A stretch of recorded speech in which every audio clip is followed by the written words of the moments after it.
December 1991, Tamil Shorthand Senior Dictation. Get ready for dictation. 5 seconds.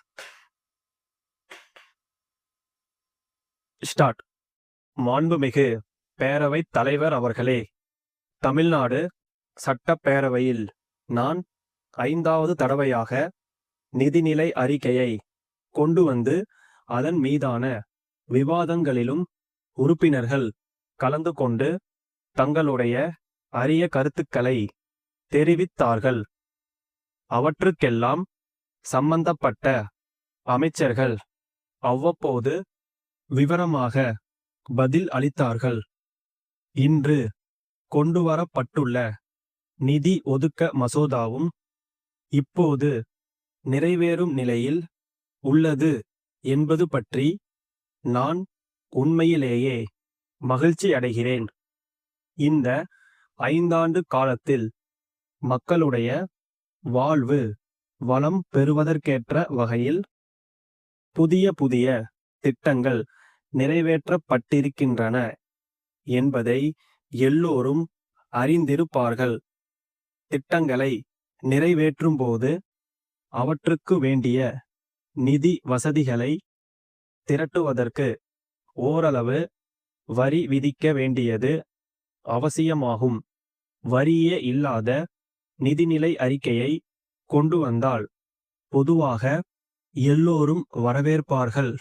என்றாலும் ஆண்டுக்காண்டு மக்களுக்கு மேலும் மேலும் வசதிகளை பெருக்க வேண்டுமென்ற குறிக்கோளை அடைய முடியாமல் போய்விடும் என்பதை உறுப்பினர்களுக்கு நினைவுபடுத்த விரும்புகிறேன்.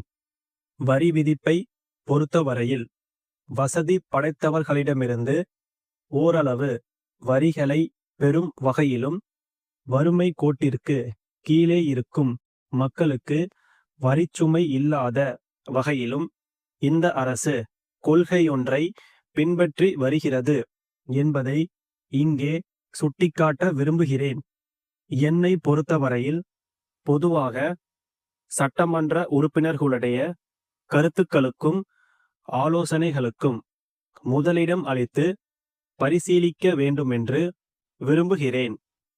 குறிப்பாக எதிர்க்கட்சி உறுப்பினர்களுடைய கருத்துக்களை பெரிதும் மதிக்க வேண்டும் என்ற வகையில் நான் செயல்பட்டு வருகிறேன். உறுப்பினர்களாகிய நாம் எந்த வகையில் சட்டமன்றத்தில் செயல்படுகிறோமோ அந்த வகையில்தான் நிர்வாகம் அமைய முடியும் என்பதை கருத்திற்கு கொண்டு அதற்கேற்றவாறு பணியாற்ற வேண்டுமென்று கேட்டுக்கொள்கிறேன். தமிழகத்தின் முன்னேற்றத்தை பொறுத்தும் மக்களுடைய வாழ்வு வளம் பெற வேண்டும் என்பதை பொறுத்தும் கட்சி வேறுபாடின்றி நாம் அனைவரும் செயல்பட வேண்டியது மிகவும் அவசியமாகும். இங்கு சென்ற 1 மாத காலமாக பல்வேறு மானிய கோரிக்கைகள் விவாதிக்கப்பட்டிருக்கின்றன. அவற்றுக்கான கொள்கை விளக்க குறிப்பினர்களும் உறுப்பினர்களுக்கு வழங்கப்பட்டுள்ளன. ஒவ்வொரு மானிய கோரிக்கையிலும் மக்களுக்கு பயன்படும் நல்ல பல திட்டங்கள் இடம்பெற்றுள்ளதை உறுப்பினர்கள் கவனித்திருக்கலாம். அவற்றையெல்லாம் சிறந்த முறையில் பயன்படுத்தி தங்களுடைய பொருளாதாரத்தை உயர்த்தி கொள்ளும்படி மக்கள் மத்தியில் எடுத்துச் சொல்ல வேண்டுமென்று கேட்டுக்கொள்ள விரும்புகிறேன். அடுத்த நிதியாண்டில் தமிழகத்தில் பல்வேறு திட்டங்களுக்காக நாம் கோரியிருந்த தொகைக்கு திட்டக்குழுவும் மத்திய அரசும் இசைவளித்திருக்கின்றன என்கிற மகிழ்ச்சிகரமான செய்தியை இங்கே கூறிக்கொண்டு மாண்புமிகு பேரவைத் தலைவர் அவர்களுக்கு நன்றி கூறி உரையை முடித்துக் கொள்கிறேன். கரூரில் ராஜன் சாலையிலுள்ள அம்புஜம் அச்சகத்தின் மேலாளர், மதுரை மேலமாசி வீதியிலுள்ள நாதன் கூட்டமைப்புக்கு 6/11/1980 தேதியிட்டு எழுதிய கடிதம். அன்புடையீர், காலண்டர், டயரி, சுவரொட்டி போன்றவற்றை பல வண்ணங்களில் கவர்ச்சிகரமாக அச்சிட்டுத் தருவதில் நாங்கள் புகழ் பெற்றிருக்கிறோம் என்பதை உங்களுக்கு தெரிவித்துக் கொள்ள விரும்புகிறோம். சென்ற 30 ஆண்டுகளாகவே நாங்கள் இத்துறையில் நல்ல அனுபவம் பெற்றிருக்கிறோம்.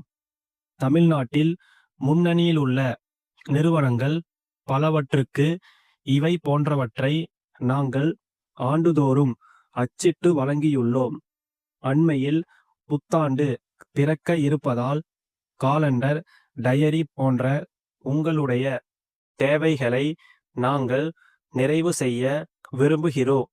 டயரியை பொறுத்தவரையில் வணிகர் பெருமக்கள், அரசு அதிகாரிகள் முதலியவர்களுக்கு முக்கியமாக தேவைப்படும் விவரங்கள் எல்லாம் அதில் இடம்பெற செய்திருக்கிறோம்.